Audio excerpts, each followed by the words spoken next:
Hello, my friend. Today I will tell you another long-forgotten legend. Close your eyes and let the magic transport you to Middle-earth. Our journey begins.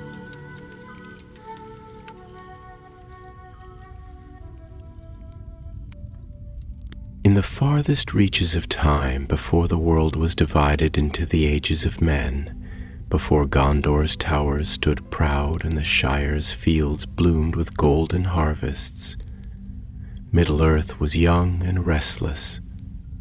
The stars shone with an argent glow, unmarred by smoke or shadow, and the lands of Beleriand stretched vast and untamed, rich with forests and rivers that whispered with the voices of the ancient world. It was an age when the world was shaped not by the hands of men, but by the work of greater beings, by the Valar, the powers of Arda, and by those who had come first to walk beneath the heavens, the elves.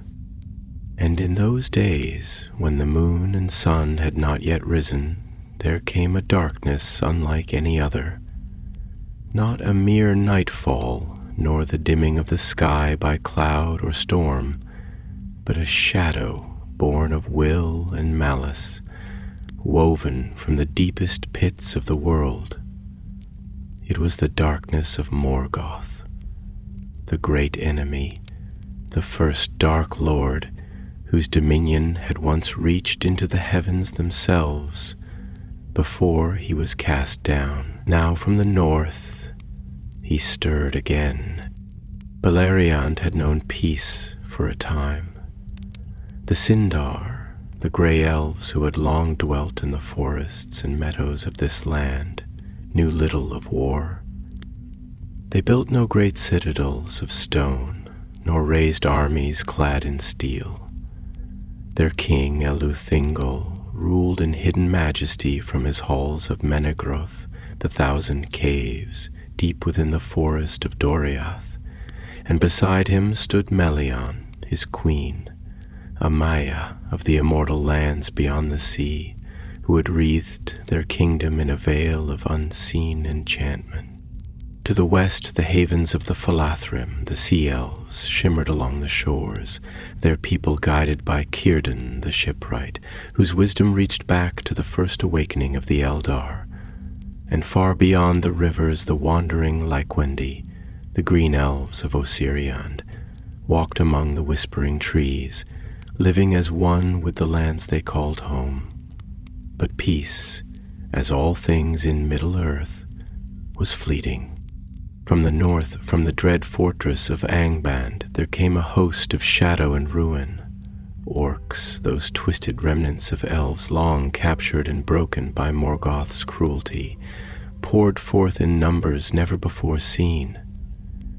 They crept over the land in the hush of night, their feet silent upon the grass, their blades glinting with the blackened light of cruelty.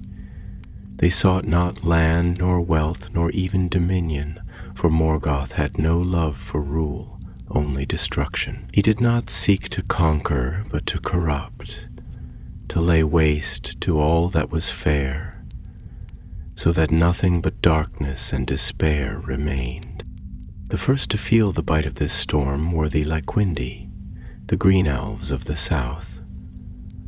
Their kindred had long refused the crafting of steel, and in their wisdom they made no great cities of stone, nor raised high walls against invaders. But wisdom could not hold back the tide of war, nor could the soft music of Osiriand's streams drown out the sound of orcish cries. The battle came, swift and merciless. The trees that had once sheltered them now bore witness to their slaughter. Their arrows, quick and true, felled many an orc, but they were too few. Denethor, their lord, was among them, his sword flashing like silver fire beneath the starlight. But even the greatest of their warriors could not hold against the endless waves of the enemy, and so, for the first time in the history of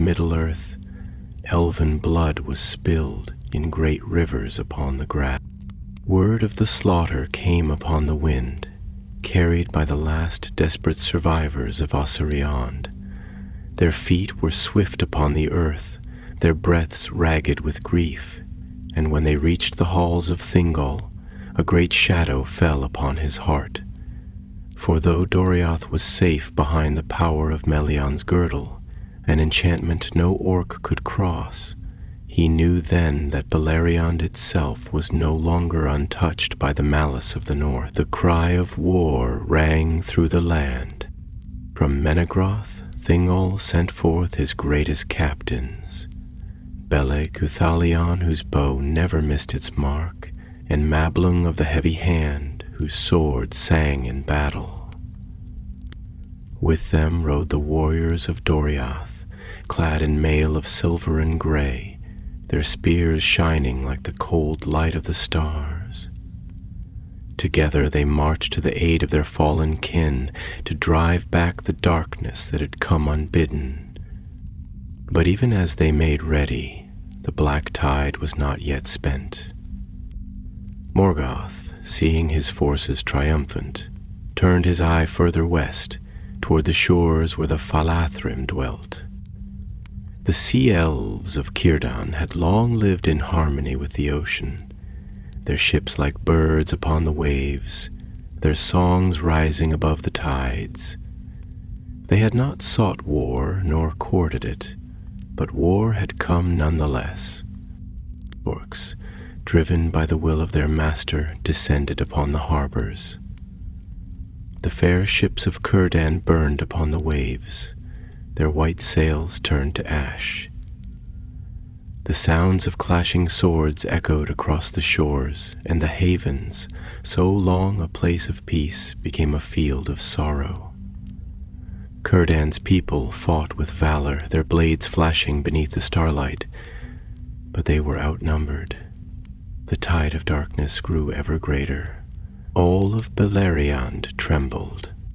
But beyond the farthest hills, beyond the rivers and forests, where the heavens stretched wide and free, there was a whisper upon the wind, a change that even Morgoth in his pride had not foreseen. Far across the sea, upon the shores of Middle-earth, the first host of the Noldor had arrived. They came as a storm upon the world, their banners streaming like fire, their armor shining with the light of Aman, the land beyond the sea. They were not like the elves of Beleriand, nor like the simple folk of Osiriand who fought with bows alone. These were the exiles, the kin of Feanor, who had left the lands of the Valar in wrath and sorrow. They were warriors, their swords forged in the blessed light of the two trees. Their spirits burned with a fire that could not be quenched, and with them came vengeance. It was in that hour, upon the threshold of despair, that the doom of the orcs was sealed. For the Noldor had come not merely to aid their kindred, but to make war upon Morgoth himself. They sought the Silmarils, those 3 radiant jewels stolen by the Dark Lord, and they would let no force in Middle-earth stand between them and their oath. The night that had threatened to consume Beleriand had found a reckoning, and soon the clash of battle would shake the land to its very roots. For the first battle of Beleriand had only just begun. The night was deep, and the stars shone above the wide lands of Beleriand like an ancient choir of silver fire, watching, unmoved, as the doom of the world unfurled below. The winds, once gentle, now carried the scent of fire and blood, a scent that had no place in the peaceful lands of the elves. The rivers, once bright and laughing, reflected instead the deep shadows of approaching ruin. The air itself seemed to tremble with the anticipation of what was to come, as though it too had taken notice of the tide of fate. Turning in the darkness, in Doriath, beneath the canopy of trees so old they had known the first moonless nights of Arda, the halls of Menegroth lay silent, veiled in an unnatural hush. The trees whispered, but not with the idle talk of the wind. They carried voices, sorrowful and urgent, the echoes of the Laquendi's last cries, the footfalls of the wounded who had fled southward, the weight of words spoken in haste, words of war. The shadow had not yet crossed the girdle of Melian, the enchantment that wove itself about the land like an unseen river of silver. But its presence was felt, creeping closer with each passing hour. Within the great halls, Thingol, king of Doriath, stood before the gathered captains of his folk, his tall form draped in the deep grays and silvers of his people, his hair, long and gleaming with the pale sheen of starlight, framed a face carved from the wisdom of ages. He had walked the world before the sun, before the Valar had lifted the light of day over the lands, and he had watched the slow unfurling of history with patient, deliberate eyes. But now those eyes burned with something more than wisdom. There was sorrow, deep and unspoken, and there was anger, rising like a storm on the far horizon, waiting to break. "Long have we dwelt in peace," he spoke at last, his voice carrying through the stone halls like the slow fall of water upon rock. "Long have the stars watched over our lands, and the rivers have run untroubled. But peace is a dream too fragile for the world we inhabit. War has come to Beleriand unbidden and without warning, and the cries of our kindred have been carried to our ears by the wind, which does not lie." His words were slow, deliberate, as though each syllable was an ancient weight carried down from the first days of Middle-earth. He turned his gaze to Mablung, who stood, arms crossed, his expression set in a grim line, his thoughts a silent storm within him. Beside him Beleg Cuthalion, the greatest of Thingol's captains, bowed his head, listening. "It is not only the Laquendi who have suffered," Beleg murmured, his voice steady but low, as though the truth of it was something he did not wish to shape into words. "The lands to the west, where the Falathrim dwell, have also been touched by this shadow. Círdan's people burn in their own harbors, their ships sundered upon the waves, and their dead float upon the tide like fallen leaves in an autumn storm." Thingol did not move, but a great weariness passed over him like the dimming of a candle flame.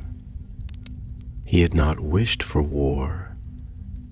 He had thought, perhaps, that Beleriand might remain untouched, that the strength of Doriath's borders would be enough, that Melian's power could shelter his people against the ruin that had followed Morgoth into the depths of the world. But he saw now that war was no distant specter. It was here, it was real, and it demanded answer. "The Falathrim are strong upon the waves," he said at last, his voice quiet, but with the sharpness of steel beneath it.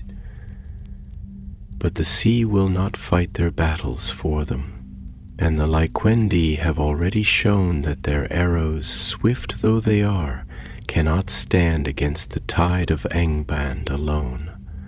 The hour has come for Doriath to act."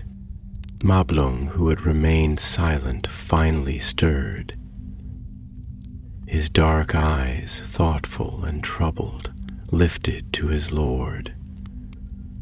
"And what would you have us do, my king?" he asked, though he knew the answer already. "We have warriors and we have steel, but our strength has ever been our silence, our unseen walls, the power that turns aside the unworthy before they even reach our borders. Do we now abandon that which has kept us safe? Do we now walk into the open and make ourselves known to an enemy who has never laid eyes upon our true might? There was a flicker of something in Thingol's gaze, perhaps admiration, perhaps regret. "Would that I had the choice," he said. "Would that we could remain behind our walls and let the world outside crumble into ruin without our hands being bloodied in its fall. But the doom of elves is to be bound to the fate of Arda, whether we will it or not. To remain silent is to invite destruction at our own gates. No wall stands forever." Baelig nodded, and a faint smile, though weary, touched his lips. "Then we shall not stand idle," he said. "Give the order, and I will ride with the warriors of Doriath. We will go where we are needed, and the darkness shall see that the grey elves of Beleriand do not cower behind their trees." Mublung, after a long pause, exhaled. "So be it," he said. "Let the enemy taste the steel of Doriath." But even as the decision was made, even as the warriors of Menegroth prepared for war, the air in the halls grew heavier still, and a whisper, soft, unseen, and filled with something not yet spoken, seemed to stir through the stone like a breath upon the surface of a still pool. It was a whisper of doom, carried from the unseen places of the world, a whisper that spoke of war not yet ended, of battles not yet fought, and of a darkness not yet defeated. Far to the west, beyond the forests of Doriath, beyond the rivers that ran silver beneath the starlight, beyond the burning ships of the Falatharim, another storm was gathering. But this storm was not born of shadow. It was a storm of vengeance, of fury, of exile and oaths sworn upon the name of Eru Ilúvatar himself. For across the wide lands, upon the shores of Middle-earth, the Noldor had come, and with them came fire. Far above, the stars gleamed, untouched by the sorrows of the earth, their ancient light watching as fate wove its tapestry below. And in that hour, though none yet knew it, a new page was turning in the long history of the world, a page written in steel and sorrow, in fire and in blood. For the first battle of Beleriand had begun.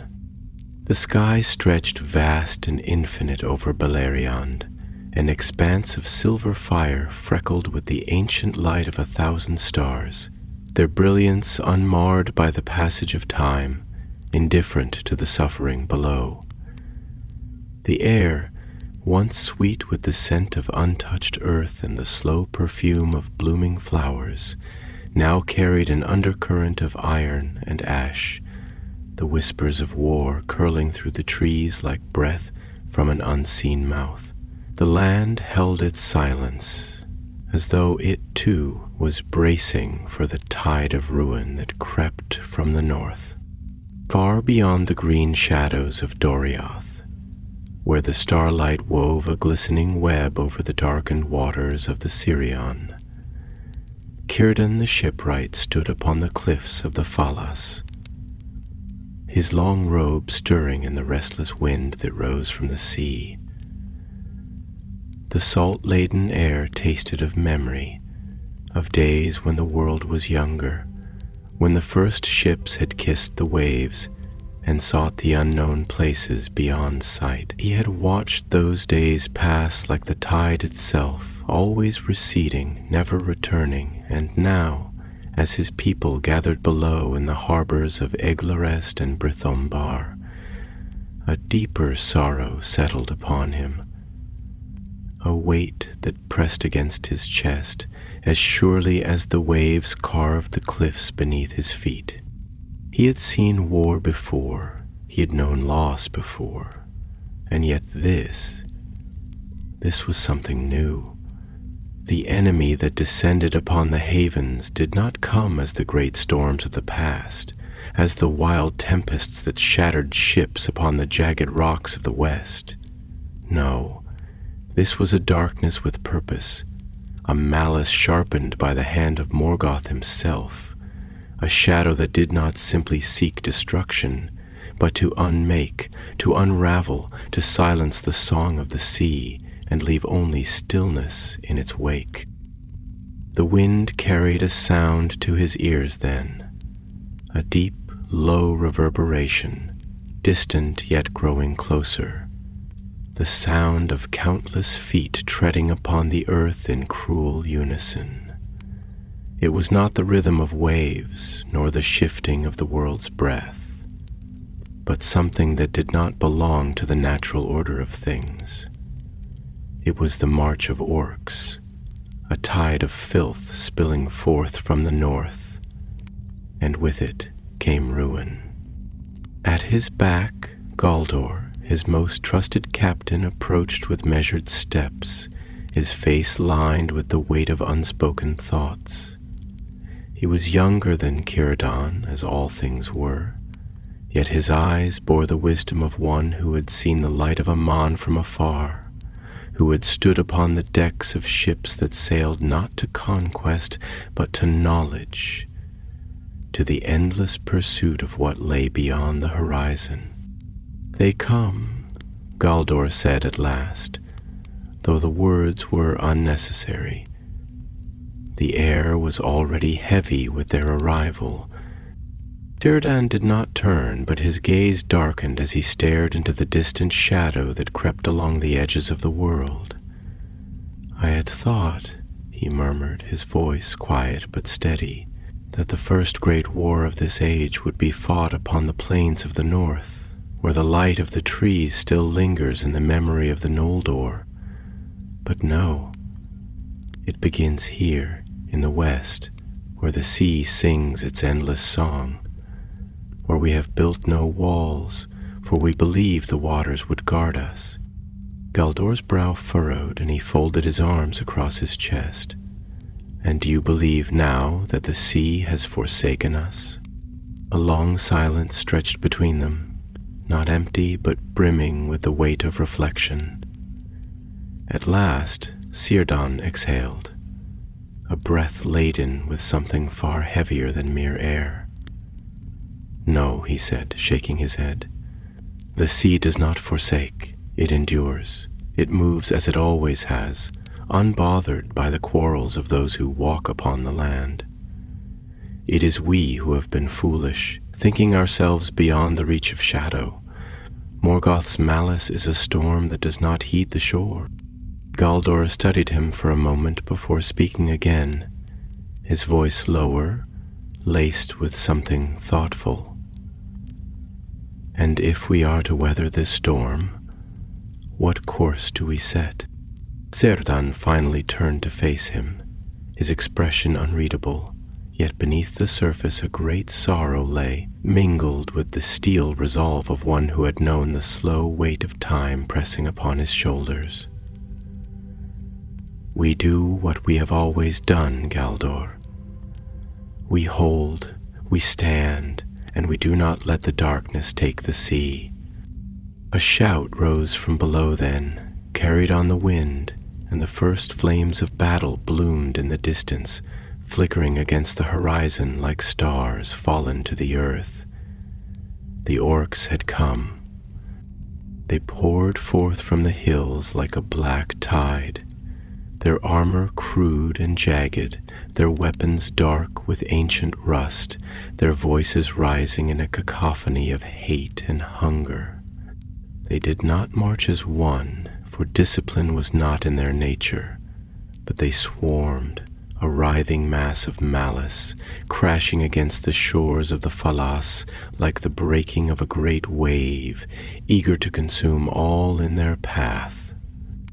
The elves of the Falathrim, sailors and shipwrights, were not warriors by birth, but they had steel and they had resolve, and they met the enemy not with fear, but with fury. blades clashed beneath the watching stars, and the sea itself seemed to mourn as the first cries of the fallen echoed into the night. Círdan descended from the cliffs then, his long strides purposeful, his cloak billowing in the rising wind, and in his hands he carried a sword that had seen the light of Aman, a blade forged not for conquest but for protection, for the defense of all that was fair in the world.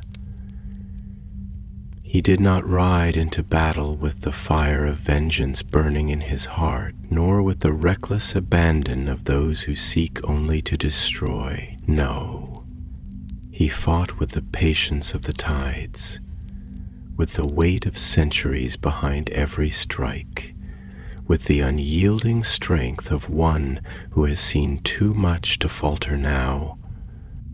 The battle roared around him, steel ringing against steel, the air thick with the scent of burning wood and blood. The ships of the Falathrim, those great vessels that had once sailed the western waves in peace, now stood ablaze, their masts wreathed in fire, their sails collapsing into cinders. The light of the flames danced upon the waters, a cruel mockery of the stars above. And yet, even as the havens burned, even as the sea lapped hungrily at the wreckage, a new sound split the air. A sound deeper, stronger, filled not with malice, but with something else entirely. It was a horn that did not belong to the Falathrim, nor to the orcs, nor to any who had yet set foot upon the shores of Middle-earth. It was the horn of the Noldor, far beyond the battle, beyond the smoke and ruin, beyond the reach of Morgoth's creeping shadow.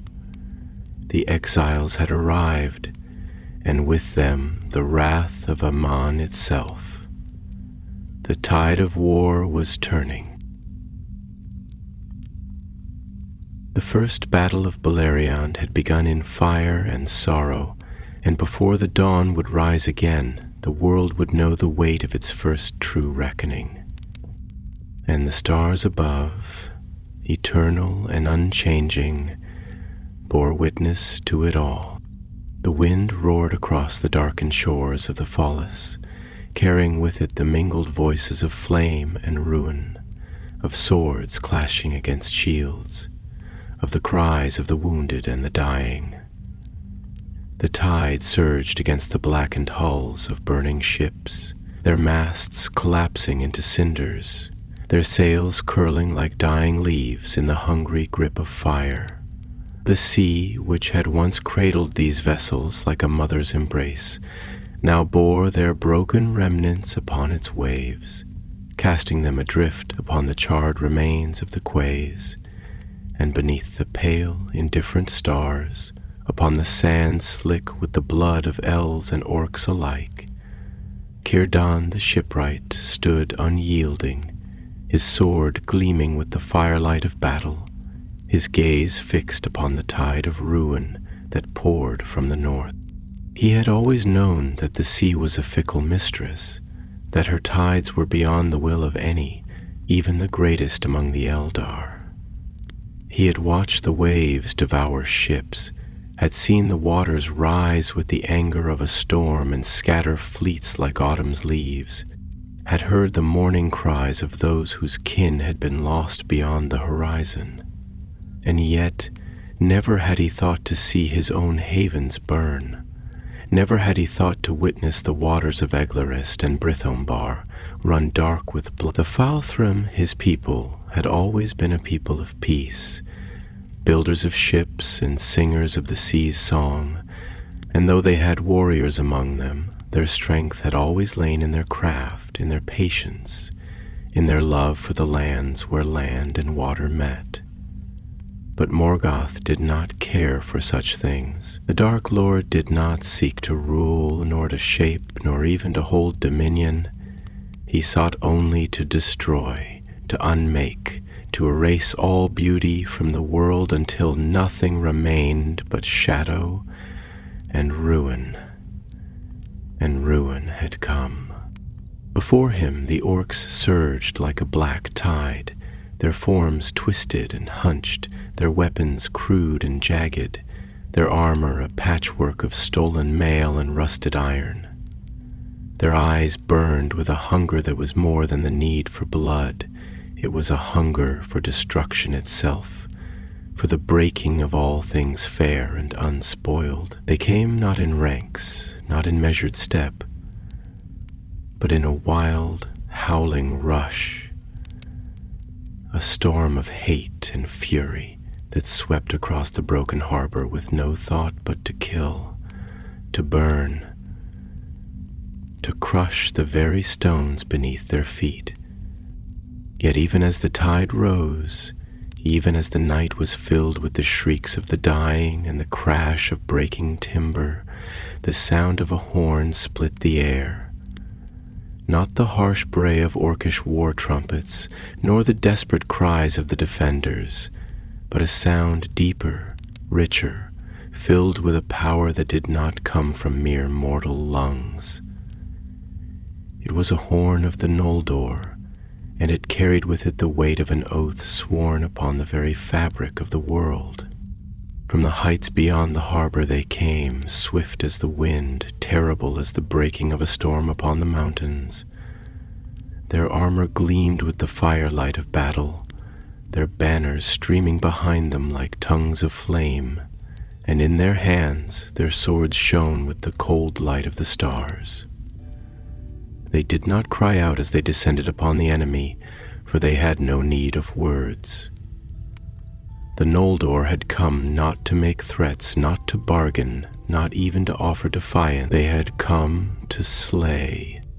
At their head rode Feanor's sons, their faces set like steel, their eyes burning with a fire that had been kindled long before this night, a fire that had not dimmed even as they crossed the great sea, even as they defied the Valar, even as they had left their own kin slain upon the shores of Alqualond. And foremost among them, swift as the cutting wind, his red hair streaming behind him like a banner of blood, rode Maedhros, eldest of Feanor's sons, his sword bright with the light of Aemon, his heart dark with the weight of his father's oath.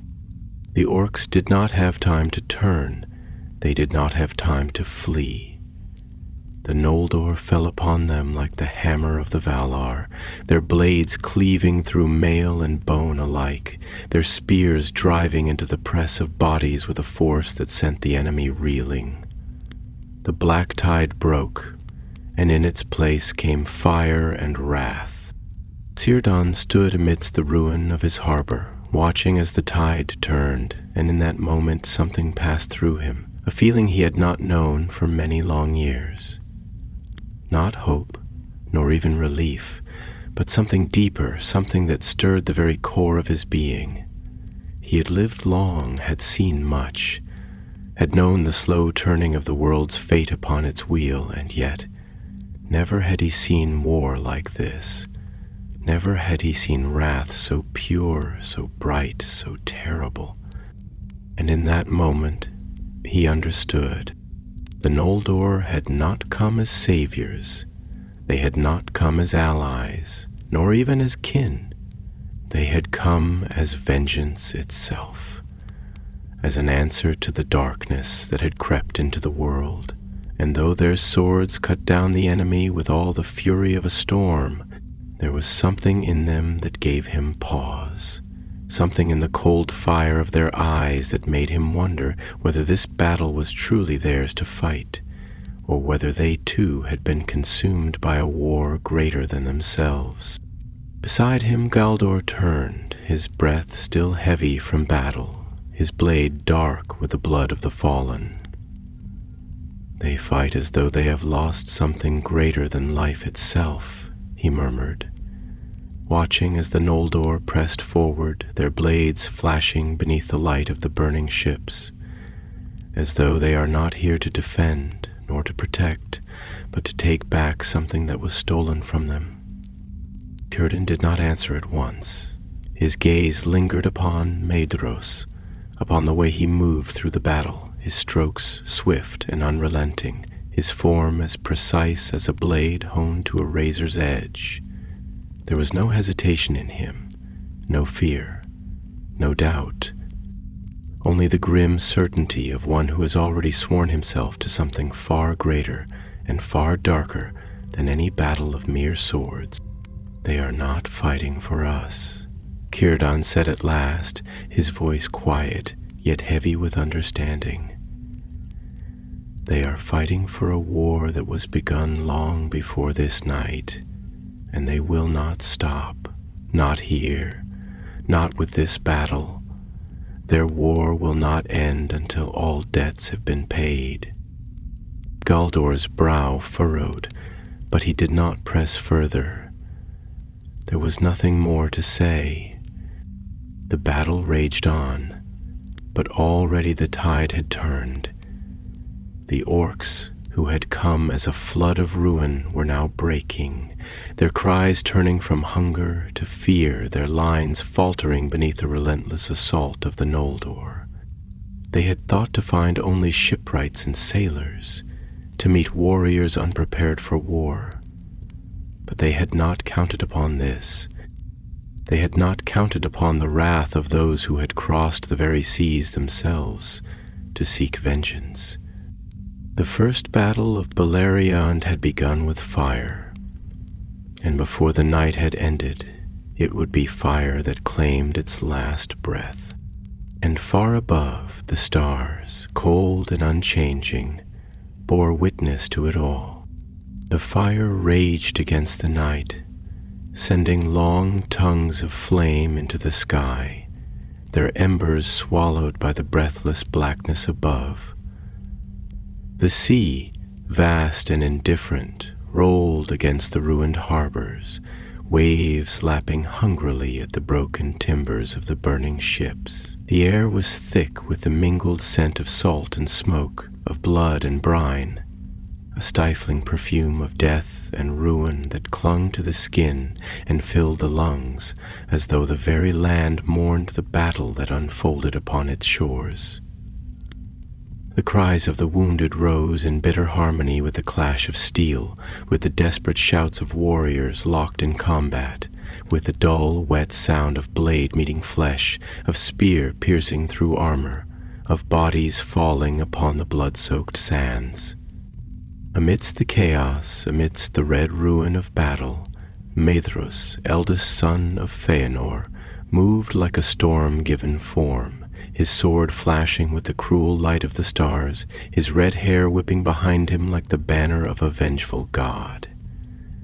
He fought not as one merely defending his kin, not as one striking down an enemy out of necessity or duty, but as one who carried within him the full weight of a vow that could not be broken, the full fire of a wrath that could not be quenched. His blade was not merely a weapon, it was the voice of his father's oath, a promise written in blood, a declaration that the Noldor had come to Middle-earth not to seek refuge, not to dwell in peace, but to claim what had been stolen from them, and to scour the world of those who stood in their path. Yet even as he fought, even as the orcs fell before him like wheat beneath the reaper's scythe, a whisper of unease stirred in his mind, an echo of something he could not name. He had always known battle, had been trained for it, had been bred for it, had spent his life mastering the dance of sword and shield, of strike and counter-strike.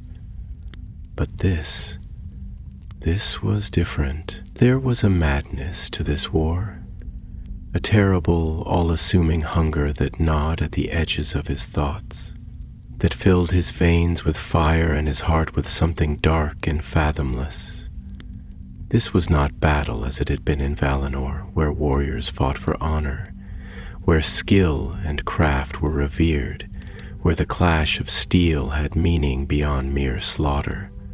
This was war as Morgoth had made it, war that existed only to destroy, to unmake, to erase all that was fair and good. And in that moment, as he stood upon the bloodied sands of Beleriand, with the firelight casting shadows upon his face, he wondered if he and his kin had already been caught within its jaws, if they had already been swallowed whole by the thing they sought to destroy. A cry broke through his thoughts, sharp and desperate, and he turned to see Maglor, his younger brother, locked in combat with a towering orc, the creature's jagged blade pressing dangerously close to his throat. For a single frozen instant, time seemed to slow, and Maedhros saw with terrible clarity the flicker of pain in his brother's eyes, the way the firelight danced upon the sweat-slicked steel, the trembling tension of the moment before the strike. And then, without thought, without hesitation, he moved. The orc never saw him coming. With a single, fluid motion, Maedhros drove his blade through the creature's ribs, twisting it with a brutal efficiency that sent the beast crumpling to the ground.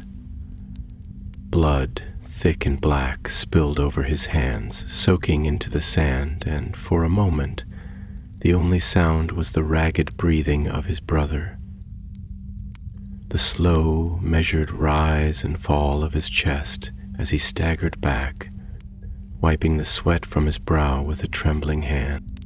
Maglor looked at him then, his dark eyes searching, his face drawn with something that was not quite fear, not quite relief, but something deeper, something that neither of them had words for.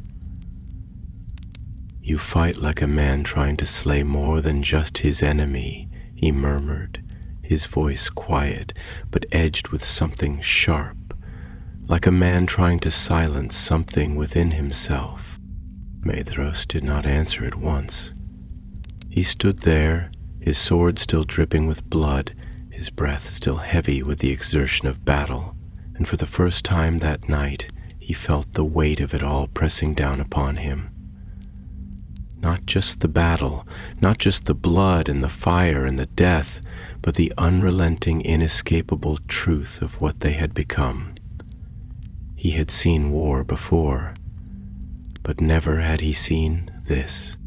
At last he exhaled, tilting his face slightly toward the heavens, toward the cold, watching stars that had borne witness to all that had unfolded upon these shores.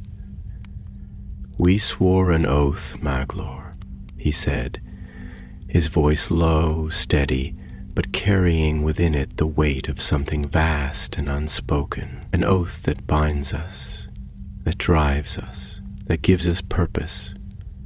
But oaths are like swords, they cut both ways. We did not come here to fight Morgoth's war. We came here to fight our own, and I wonder if, in doing so, we have already lost.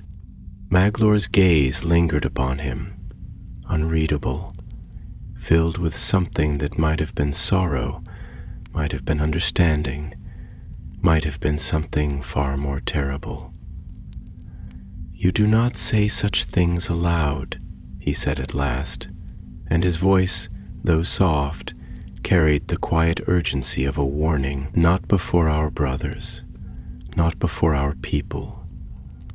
The oath binds us, yes, but it also binds them. If you waver, they will see it. If you doubt, they will feel it, and if they begin to question, then what is left to hold us together?" Maedhros laughed then, a short, bitter sound, devoid of any real mirth. "Hold us together? The oath does not hold us together, Maglor. It holds us prisoner.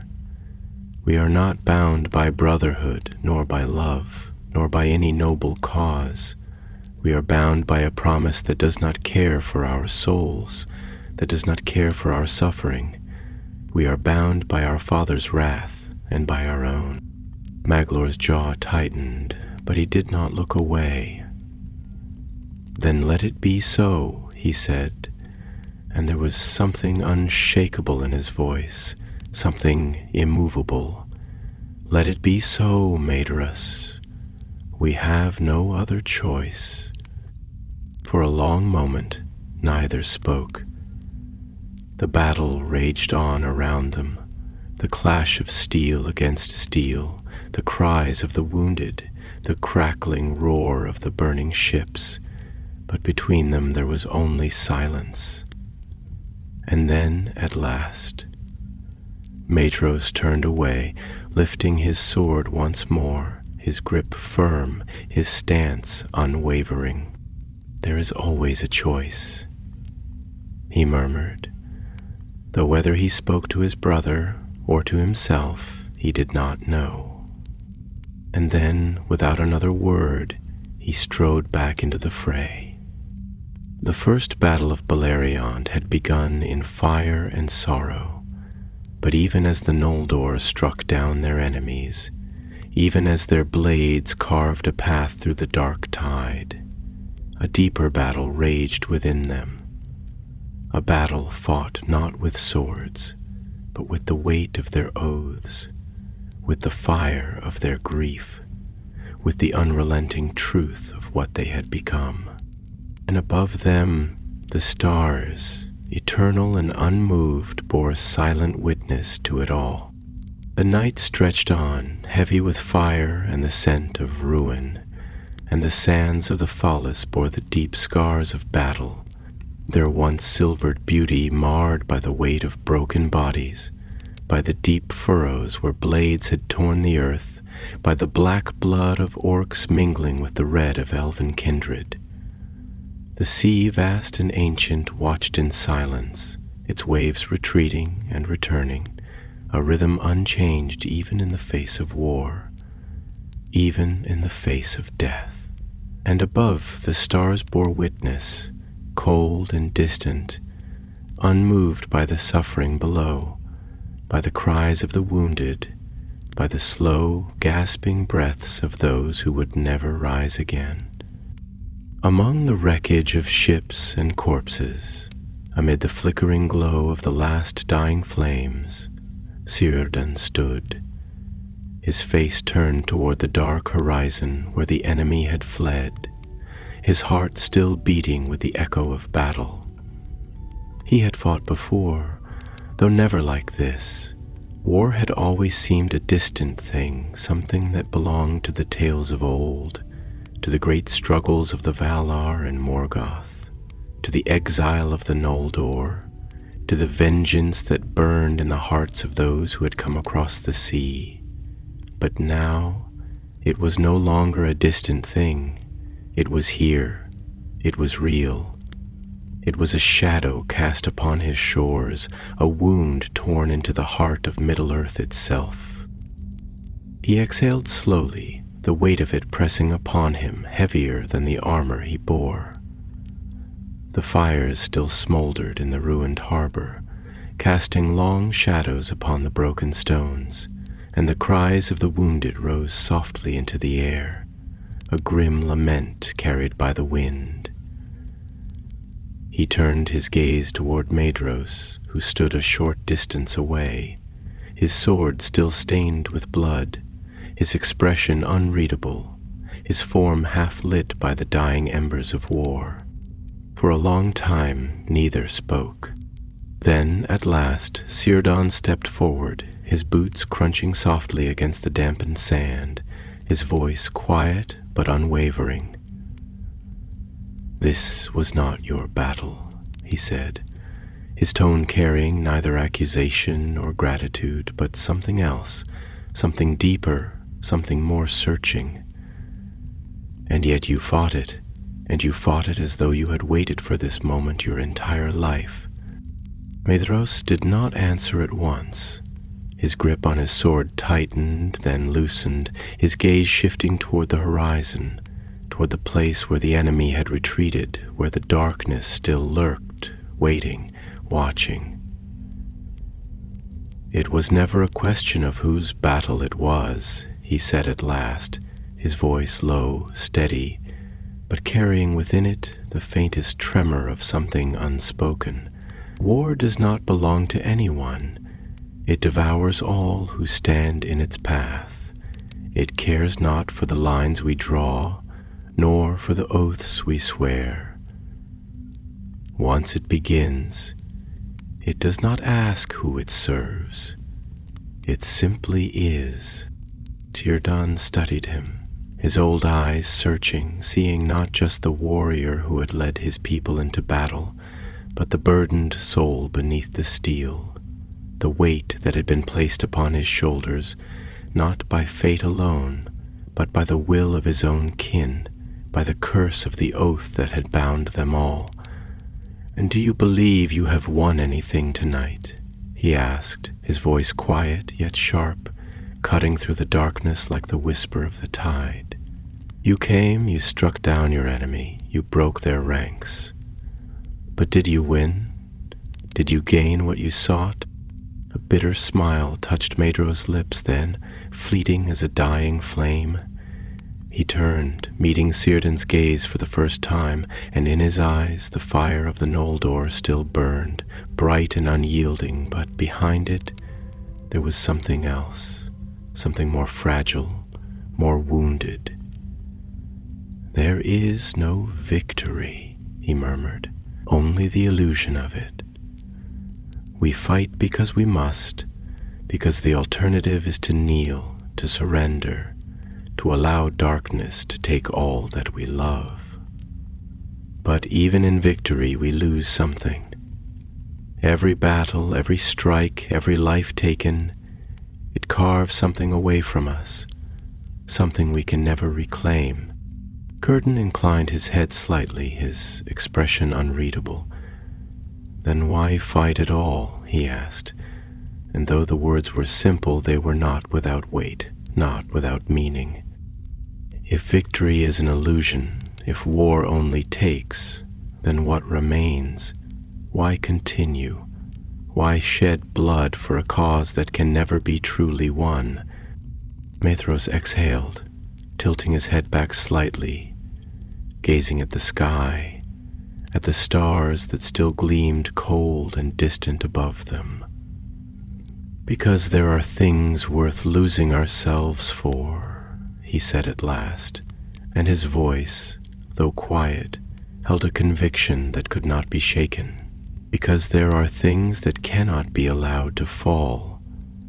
We swore an oath, my brothers and I, a terrible oath, a cruel oath, and it binds us as surely as the hands of the Valar themselves.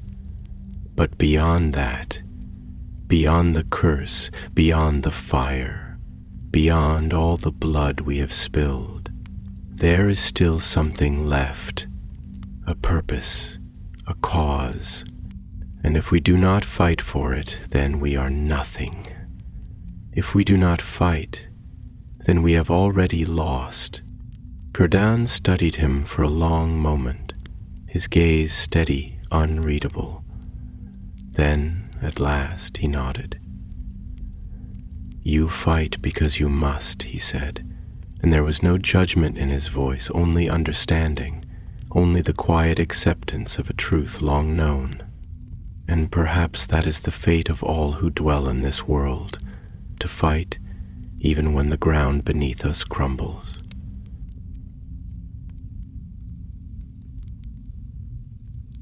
Medros gave a small, tired laugh, though there was no mirth in it. "Perhaps," he murmured, "perhaps we are all bound to something in the end." Another silence stretched between them, and in that silence the wind carried the scent of the sea, of the dying embers of the battlefield, of the blood that had been spilled beneath the watchful stars. The night was quiet now, though the weight of what had transpired still hung heavy in the air, a shadow that would not soon lift. At last Círdan turned, his gaze sweeping over the ruined harbor, over the fallen, over the smoldering wreckage of the ships that had once carried his people upon the waves. "The war is only beginning," he said, and though the words were soft, they carried the weight of prophecy, the weight of knowing. Morgoth will not suffer this loss without answer. He will come again, stronger, with greater force, with greater wrath. Maedhros nodded, his expression unreadable. "Then we will be waiting," he said. And there was no hesitation in his voice, no fear, only certainty, only the unyielding resolve of one who had already given everything, who had nothing left but the fight itself. Tírdan turned his gaze toward the sea then, toward the endless horizon where the water met the sky, where the unseen lands of the west lay beyond the reach of those who still dwelled in the shadowed world. "There was a time," he murmured, almost to himself, "when I believed the sea would be enough, that its vastness, its power would shelter us from the darkness. But now I see nothing is beyond its reach, not the sea, not the stars, not even the hearts of those who still seek the light." Maedhros said nothing. He only watched as the first light of dawn crept over the horizon, its pale glow casting long shadows upon the battlefield, illuminating the faces of the fallen, the broken, the lost. The first battle of Beleriand had ended, but the war had only just begun. The night waned, yet the land did not rest. The stars, eternal in their watch, still gleamed in the heavens above, their cold fire undisturbed by the ruin that had been wrought below. But the air was heavy, thick with the lingering breath of battle, and the earth itself seemed to tremble with the weight of the fallen, as if reluctant to bear the memory of such carnage. The sea, once restless with the dance of wind and tide, now bore only the wreckage of war. Blackened hulls, shattered masts, drifting bodies carried by the tide, swallowed by the indifferent depths. The smoke of dying fires still coiled toward the sky, ghostly and thin, carrying with it the scent of ash and salt and blood, a lingering trace of suffering that would not soon be forgotten. The sands of the Fallas, once bright with the silver glow of starlight, had been darkened by war.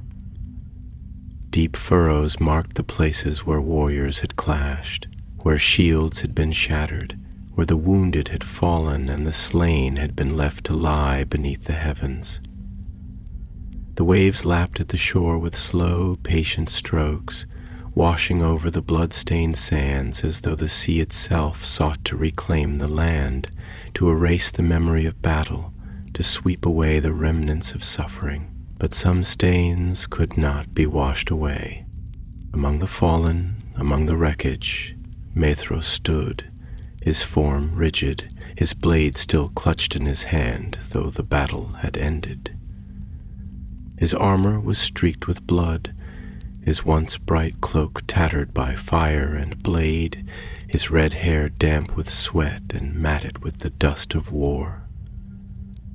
He had not moved for some time, had not spoken, had barely drawn breath. He simply stood there, watching, his gaze distant, his expression unreadable, as though his spirit had drifted elsewhere, as though he no longer belonged to the waking world. Beside him, Maglor approached slowly, his steps cautious, measured, as though he feared to break some unspoken silence. His face, though marked by battle, was not hard like his brother's, not set in stone. There was something softer in his eyes, something searching, something that lingered between sorrow and understanding. He did not speak at first. He simply stood there, watching Maedhros as Maedhros watched the sea, as though waiting for his brother to return to himself, to remember that he still stood among the living. At last, when the silence had stretched too long, Maglor spoke, his voice quiet, deliberate, filled with something that was not quite accusation, not quite comfort. You stood among the dead as though you belonged with them. Maedhros did not look at him, did not turn from the waves, from the wreckage, from the distant dark horizon where the sea met the sky in an unbroken line of shadow. But he did speak, his voice low, steady, though touched with something hollow, something deeper than mere exhaustion. "Perhaps I do," Maglor exhaled slowly, tilting his head slightly as though measuring the weight of those words, as though searching for their meaning. "Do you seek death, then? Is that what this was for? Was that why you fought as you did? Not for victory, not for vengeance, but because you had no wish to walk away from this battle?"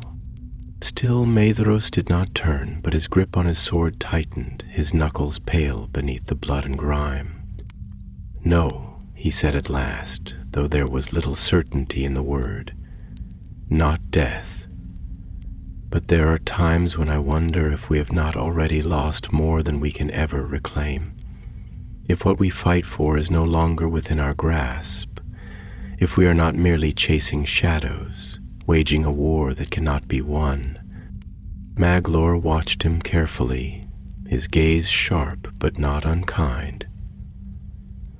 "And yet you still fight," Maedhros exhaled, and in that breath there was something weary, something ancient, something that did not belong in one so young and yet had been carved into his very bones, into the very essence of his being. "I fight," he murmured, "because to stop is to surrender to the void.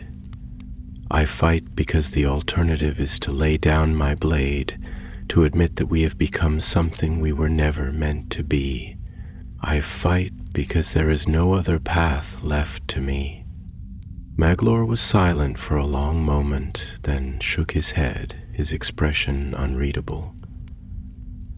"That is the lie we tell ourselves," he said, his voice quiet but firm, "that we have no other path, that we are bound to this course, that the oath has left us no choice. But is it truly the oath that binds us, Maedhros? Or is it our own unwillingness to imagine another way?"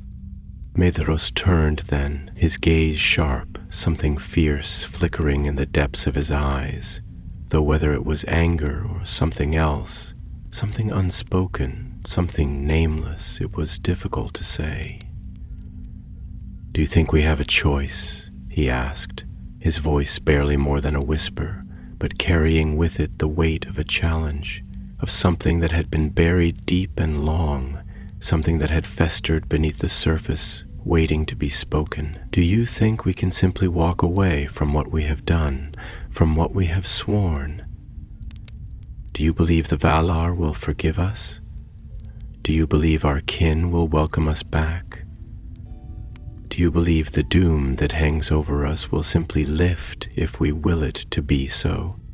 Maglor did not flinch beneath his brother's gaze, did not falter, though the words struck deep, though they carried the fire of something long buried, something long feared. "I do not believe in forgiveness," he said at last, his voice soft yet unwavering. "But I do believe in choice. And I believe that if we are doomed, then it is by our own hands, not by the words of the Valar, not by the fate we so readily invoke. We speak of the oath as though it is a thing outside of ourselves, as though it is something that acts upon us, something that holds us in its grasp. But the truth, Maedhros, is that we hold it. It is we who carry it. It is we who have bound ourselves in chains of our own making, and if we are to fall, if we are to be damned, then let it be, because of the choices we have made, not because we have allowed ourselves to believe that there was no other way. For a long moment there was only silence between them, only the sound of the waves, the distant cries of the wounded, the whisper of the wind moving through the charred remains of the harbor.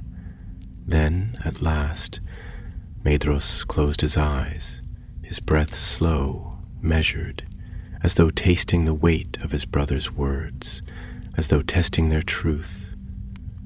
When he spoke again, his voice was quieter, not softer, but lower, as though the fire within him had dimmed, though it had not gone out. "And what would you have me do?" he asked, and for the first time there was something vulnerable in his voice, something uncertain. "Would you have me abandon what we have fought for? Would you have me turn away, knowing that if I do, I will have nothing left? If not this, Maglor, then what? If not the oath, then what is left for us?" Maglor did not answer at once. He only looked at his brother, long and searching, as though seeking something, as though measuring the weight of all that had passed between them. And then at last he spoke, his voice low, certain, carrying with it the quiet strength of one who had already made peace with the path he walked. "That," he said, "is what we must find." And above them the stars, silent and unchanging, bore witness to it all. The dawn came slowly, reluctant in its ascent, as if the sky itself hesitated to unveil the full ruin that the night had left in its wake.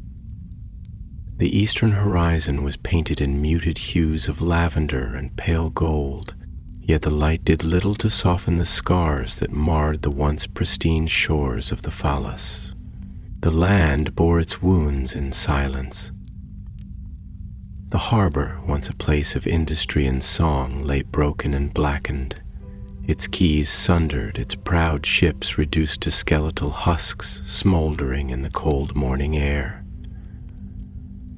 The sea, that eternal witness to all the sorrows and joys of the world, rolled in slow and somber, carrying with it the remnants of the battle, the debris of war, and the bodies of the fallen. Círdan stood upon the ruined docks, his keen eyes gazing out over the water, his hands folded behind his back, his long silver hair unbound and stirring faintly in the salted breeze. He had seen destruction before, had seen tempests rise from the deeps and swallow whole fleets, had watched as the mightiest of ships were reduced to driftwood upon uncharted shores. But the devastation wrought by nature was different from this. The sea was not cruel, not malicious. It did not seek to unmake for the sake of unmaking. It did not revel in suffering. But Morgoth did. His creatures did. And now the proof of that malice lay before him, carved into the very earth, into the very waters that had once been his refuge. Footsteps approached behind him, slow and deliberate, heavy with the weight of exhaustion and thought. He did not turn, for he knew who it was. Medros. He recognized the sound of his step, the measured control that veiled the storm beneath. Círdan did not speak, not at first, and neither did Medros. The silence between them was not empty, it was filled with all that did not need to be said, with the echoes of the night before, with the knowledge of what had been lost, and what had yet to come. At last Medros exhaled, the sound low and steady, though it carried within it a weight that could not be ignored. "I have seen ruin before," he said, his voice quiet but edged with something sharp, something that had not dulled even in the long hours since the battle had ended. I have walked among the burned halls of my father's house, have seen the light of the 2 trees extinguished, have watched as the land of my birth was forever darkened. And yet there is something in this that feels different, not greater, not lesser, but different. Théoden nodded slowly, still watching the sea. Because it is different. Because this is the beginning, not the end. Maedhros frowned slightly, though there was no challenge in his expression, only curiosity. Only that relentless need to understand, to see beyond the moment, to grasp the truth that lingered just beyond his reach. Explain. Théoden turned to face him then, and for a moment he simply studied the younger elf, taking in the set of his jaw, the tired fire that still burned in his eyes, the tension in his stance, the way he carried himself as though he bore more than the weight of his armor upon his shoulders. "The ruin you have known before?" Théoden said at last, his voice even, measured. "Was a thing already done, a shadow already cast. The fall of the 2 trees was an ending. The slaying of your father, the burning of your ships, these were the closing of doors that could not be reopened. But this is not an ending. This is a turning." Maedhros considered that, his gaze searching, as though turning the words over in his mind, testing their weight, their truth. "And what do you believe we are turning toward?" he asked, his voice quieter now, though no less intent.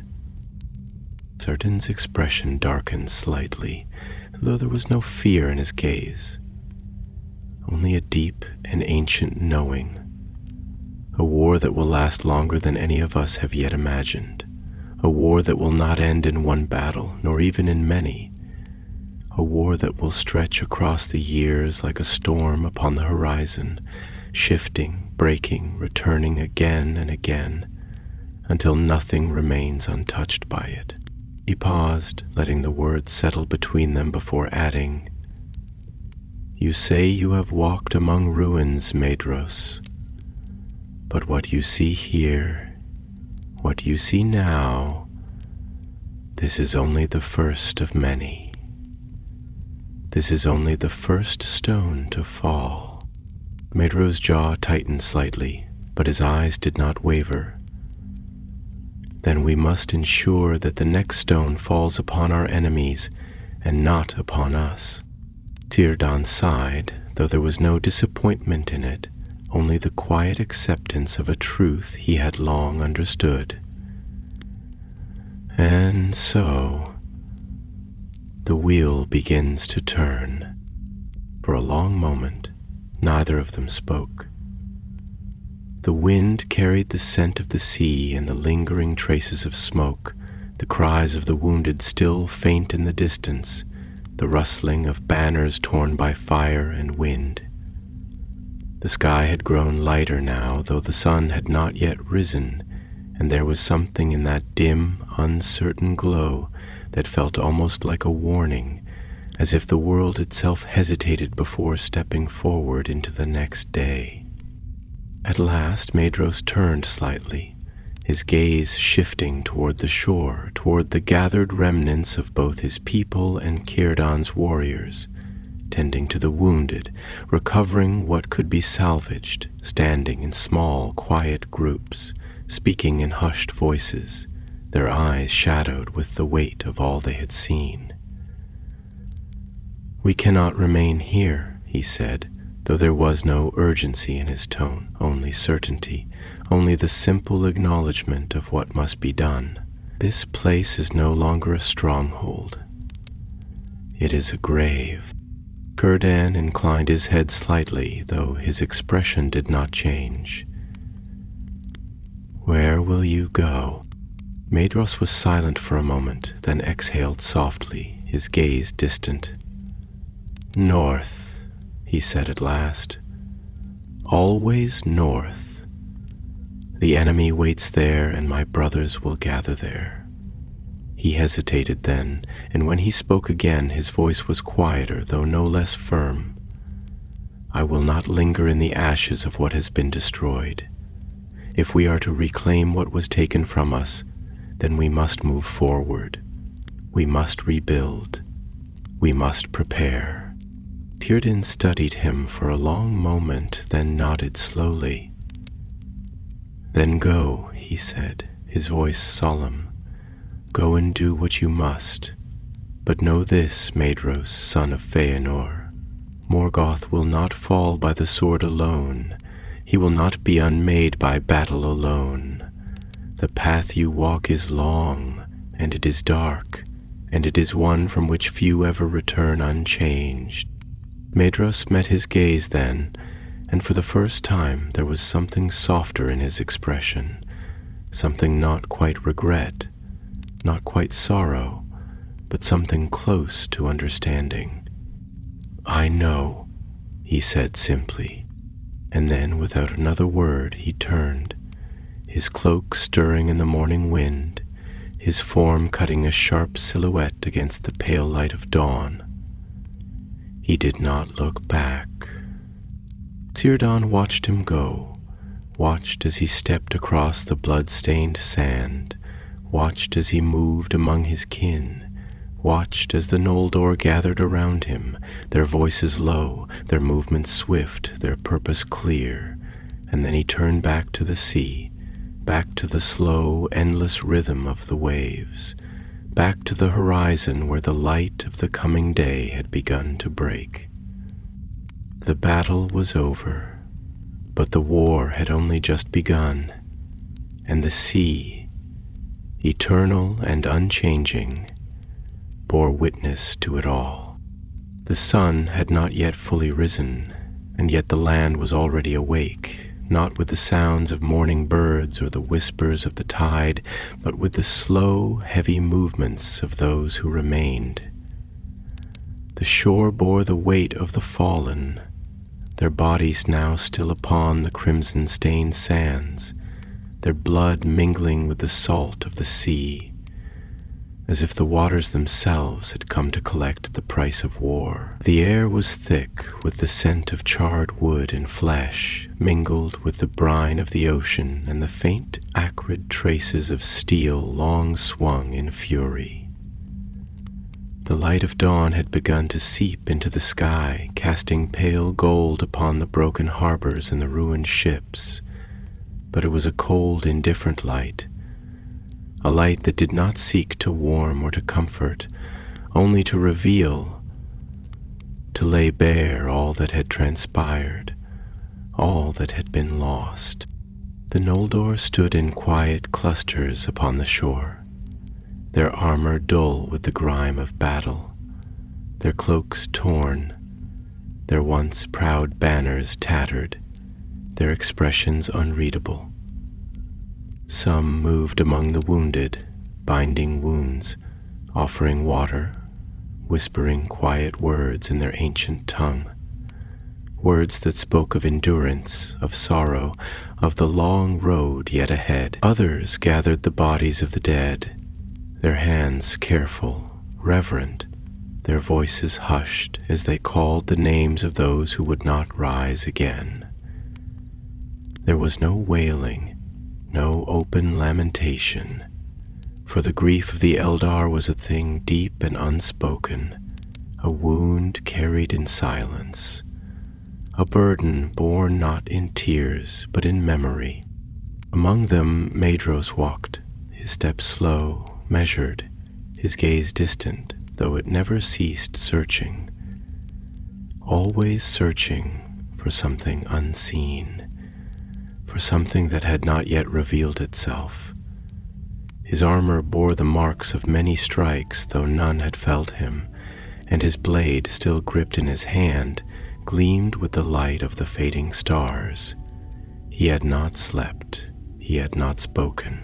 He had only stood in the wake of the battle, listening to the voices of his kin, listening to the whispers of the sea, listening to the echoes of his own thoughts, which circled him like vultures, ever hungering, ever waiting for him to falter.